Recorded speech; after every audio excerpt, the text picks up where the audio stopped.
where do you suggest that atheism draws its moral compass from? It must, by definition, be internal. It must be individualistic and subjective. How do you have an absolute moral standard by which to define something as not so great or greater? Or I don't believe that. I'm sorry. I don't believe that atheism can or makes any claims in terms of morality. Atheism, no, atheism itself is not a moral perspective or a moral theory or even a collective of moral perspectives and theories. It is merely when I say that I am an atheist, I am not making a statement of my identity and my beliefs. What I'm merely saying is that I do not believe in the one God, or I don't believe in so making God. a statement about your disbelief is making a statement about your belief. Not really. As I see it is that I am only calling myself an atheist out of necessity because there is a standard of theism, of the claim that there is a God, a creator. And within the context, because we are having a conversation about God, or because we live in societies where there is the belief in God, I say I am an atheist in order to say, hey, I don't have that belief. I don't share that belief. But I myself don't really describe myself as an atheist. I would rather describe myself as a free thinker, for example. I don't really like the atheist label. I just think I like to think I just think for myself. This is who I am.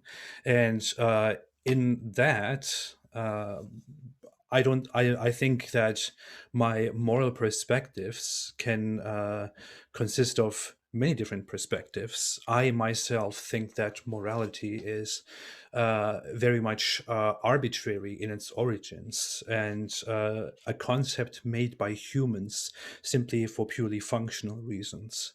That's how I look at it.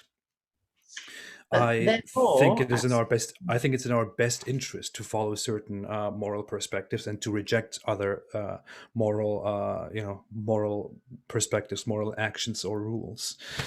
Very deep topic. I find myself close to utilitarianism, for example, which is about maximizing human happiness or flourishing while decreasing harm and suffering. But I would even more say I don't fully agree with the original form of utilitarianism. I am simply more for looking out for the benefit and the pleasure, the happiness of all humans, every single human, not most humans. And I think that all humans have an inherent desire to live, to have well-being, to live a happy and flourishing life, and that this is something that we should respect, but not because we have this objective obligation in the world, but because it is in our best interest when we look at society as a whole. Okay, right. Pause there because I'll never keep up with all of them. I'm sorry. I that's all right. talking. No, that's great. So my knee-jerk reaction against what you just described as utilitarianism would be that if societies are the ones that you believe these rules have just been kind of ascertained or worked towards or identified by large groups, that would preclude small tribes and people who go off and be hermits in the woods, and as if they would never learn these things. A child, when I did sociology, I read of a child who'd been brought up in a chicken coop. No joke, like this was a thing, because the mother had been pregnant and young and something like that. I learned about that too. Yeah. So that would mean that individuals who were cut off from society, which can be a cause for harm as well as for this perceived good that we have whilst we're all paying taxes and like being put upon, that would make me, I would worry about any morality that relied upon societies, because they are so different. The morality of a majority Muslim country as opposed to a communist country, a capitalist, that out of the way. And then you said the individual happiness of all people. So I would ask the individual happiness of a domestic abuser who is happy when he beats and rapes his wife, and then her happiness, I'm going to go out on a limb and say she's happy when she's not being beaten and raped, and yet they live together. They form a small society in their house. How do you then choose who gets to be happy? Because your moral like your moral compass is going from a majority position, if you see what rather than the theistic view, which is it's between me and God. God sets them, I follow Well, what them. this is the thing. I do not believe that, when you look at two people, one is the abuser, has no regard for other people's feelings and just does whatever he wants to people, abuses them, sexually assaults them, and whatever it is. And you have the victim. What you do is not to say, well, if a certain thing makes you happy, as bad as it is to others, then well, that's just what makes you happy, and that is good. We can't really do that, because what we are doing as a result is that we end up giving someone a freedom and accepting as good something that ultimately harms other people, which is paradoxical. It hurts the benefit, the well-being of other people. But as I said, we should be looking out for the well-being of everybody, of all individuals in a society. So if you take pleasure from harming people, then sorry, we can simply not allow this, because while we are looking out for the pleasure of individuals, your pleasure of hurting other people is completely contrary to the very fundamentals of this idea. So your supposed pleasure in that would be prevented, and you would possibly be put in a facility, be be rehabilitated, be educated on how you're supposed to act in society, and all that. I don't think that. Go on if you want to interrupt me. Yeah, I was just thinking of re-education camps in China when you were speaking. But what I would say, I remember a criminal psychology case where I think it was probably in England, to my shame.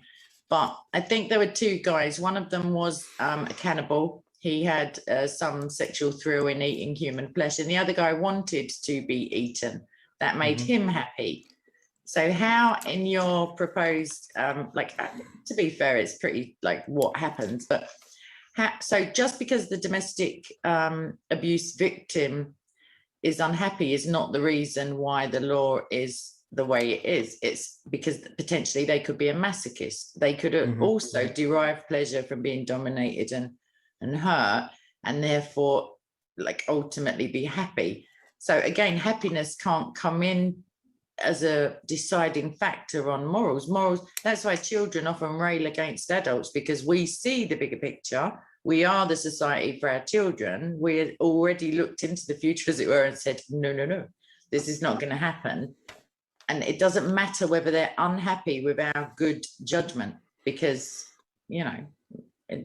well, the thing is, when I talk about happiness, it's just hard to really define that in the English language. But I'm really talking about not short-term happiness, but rather long-term happiness, but rather well-being, flourishing, in Greek known as eudaimonia, which is leads back to old ancient Greece. But the idea would be not to simply be just to feel happy, not the emotional feeling happy, but the idea of well-being, permanent, long-term well-being, flourishing in general, like benefit to the human in general, to the person in general. I actually thought about your example of cannibalism before. I indeed gave that example myself in a discussion about sexual relationships within a family when we were discussing that, and I thought when we come to cannibalism, it is true. You could look at somebody who wants to eat human flesh,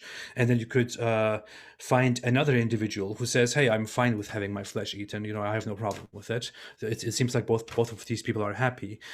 You could then conclude, well, if we look out for the happiness of these people, then we should just allow that. I do not think that would be the right solution, because I believe in consequentialism. What is, for example, in utilitarianism, this could be known as rule utilitarianism, where we don't just look at the outcome, the immediate outcome of a certain act, but rather on the long-term outcome of certain rules that we make. If we allow people to eat the flesh of others because we see that some people like their flesh eaten, then this could or will eventually lead to very destructive outcomes in society. Among us. It will lead to more flesh being eaten. It will lead to people abusing this right and hunting people down, which is why I believe this is destructive, dysfunctional, and disliked to most of us as a result, which is why it is wrong and should not be allowed. I want to clarify one thing. that's not why it's wrong, because we disagree with it. That's that's an objective moral stand. Mine is. It's not wrong because people don't like it. It's wrong. No. It's wrong. Yeah. Yeah. No, I'm saying we detest it because it is so horrible, because it is so bad, and it's almost as if the moral, the arbiter of morality is outside of us, isn't it? No, it's not. I think it's very functional. I think we detest it because it is dysfunctional. It doesn't mean we detest it. We detest eating human flesh. We detest hurting children or killing populations of people, not because there is some outside guy or outside rule that decides that this is wrong. We detest it because we ourselves have the ultimate desire to flourish, to exist, to be safe, to be happy.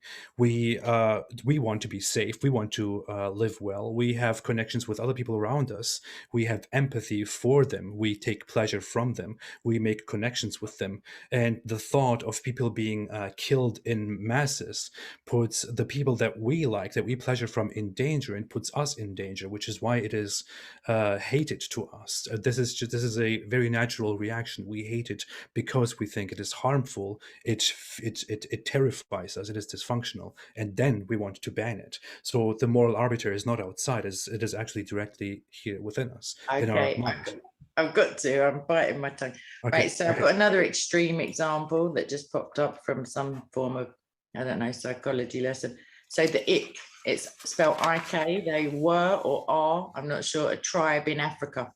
And their practice, because there were so few resources, because there were, I don't know, there was a lack of familial feeling that would literally curl your hair. They would throw out children at maybe 2 to 3 years old, just go and fend for yourself. Okay, my job's done. Old people, I think there was either some form of euthanasia, or they were just also left out, exposed to the elements and to the, I don't know, potentially wild animals. Also, the one story that just resonated, or that I remember, is that there were the men of the tribe went out hunting, and one man saved food for his wife instead of gorging himself sick and eating all of the stuff which everybody else was doing. And they just remorselessly berated him. And I can't remember if they attacked him or not, but it was a big deal that he'd been stupid enough or sentimental enough to save food for his wife. So because we grow up in like societies where doing unto others is a good thing, like hashtag the Bible, but I'm not going to go there. But yeah, we have these ideas that things are universally springing from humanity and human consciousness because they seem so obvious. You think, well, where else have they come from? I know they feel right. Oh, they are right, because other people are attesting to this fact that this is a pleasing behavior, that we look after each other. We don't throw our grandmothers under buses as soon as they hit 70 or something like this. And yet this tribe, at least a small, like micro society, did not have that encumbrance one bit. I don't know if they'd ever considered it.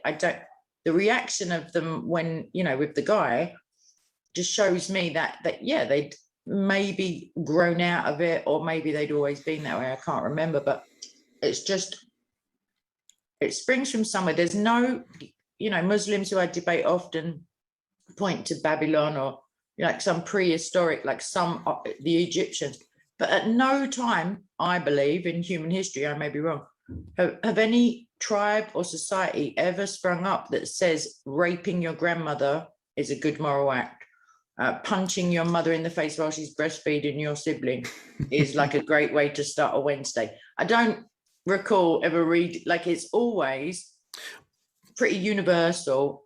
However, just the existence of these things that jar us, that go against our norms, and also history is a great leveler. We see, child marriage, or, people were just starving and therefore they're pushed to the edge, which to me suggests an outside agency.